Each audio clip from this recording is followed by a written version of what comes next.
ఆదికాండము 11వ అధ్యాయము చదువుకుందాం. భూమి అంతటా ఒక భాషయు ఒక పలుకును ఉండెను. వారు తూర్పున ప్రయాణమై పోవుచుండగా షీనారు దేశమందొక మైదానము వారికి కనబడెను. అక్కడ వారు నివసించి, మనము ఇటికలు చేసి బాగుగా కాల్చుదాము రండని ఒకనితో ఒకడు మాట్లాడుకొనిరి. రాళ్లకు ప్రతిగా ఇటికలను, అడుసునకు ప్రతిగా మట్టి కీలును వారికుండెను.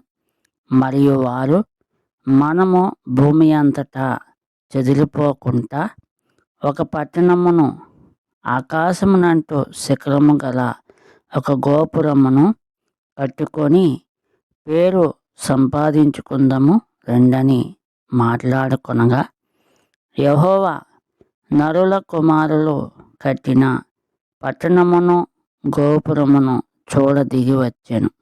అప్పుడు యెహోవా, ఇదిగో జనము ఒకటే, వారికందరికీ భాష ఒకటే. వారు ఈ పని ఆరంభించి ఉన్నారు. ఇక మీదట వారు చేయదలుచు ఏ పని అయినను చేయకుండా వారికి ఆటంకమేమీ నుండదు.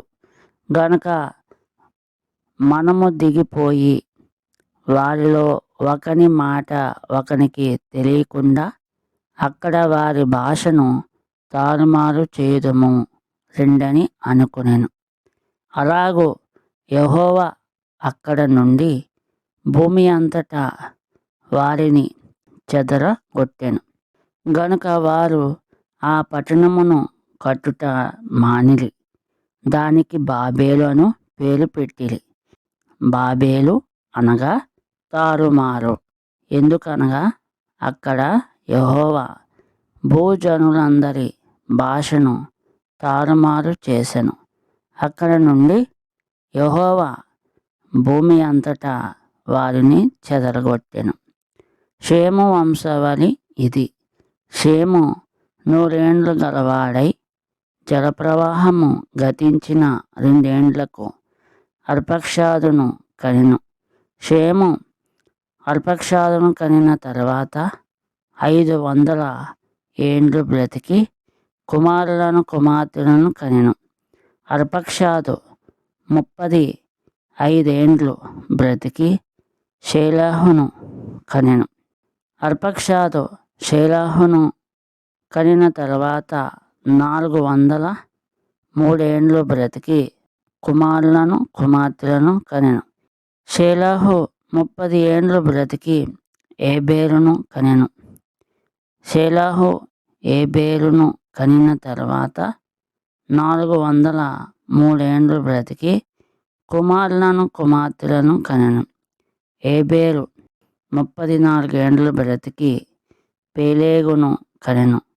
ఏబేరు పేలేగును కనిన తర్వాత 430 ఏండ్లు బ్రతికి కుమారులను కుమార్తెలను కనెను. పేలేగు 30 ఏండ్లు బ్రతికి రయూను కనెను. పేలేగు రయూను కనిన తర్వాత 209 ఏండ్లు బ్రతికి కుమారులను కుమార్తెలను కనెను. రయు 32 ఏండ్లు బ్రతికి సెరూగును కనెను. రయు సెరూగును కనిన తర్వాత 207 ఏండ్లు బ్రతికి కుమారులను కుమార్తెలను కనెను. సెరూగు 30 ఏండ్లు బ్రతికి నహోరును కనెను. సెరూగు నహోరును కనిన తర్వాత 200 ఏండ్లు బ్రతికి కుమారులను కుమార్తెలను కనెను. నాహోరు 29 ఏండ్లు బ్రతికి తెరహును కనెను. నాహోరు తెరహును కనిన తర్వాత 119 ఏండ్లు బ్రతికి కుమారులను కుమార్తెలను కనెను. తెరహు 70 ఏండ్లు బ్రతికి అబ్రామును నాహోరును హారానును కనెను. తెరహు వంశావళి ఇది.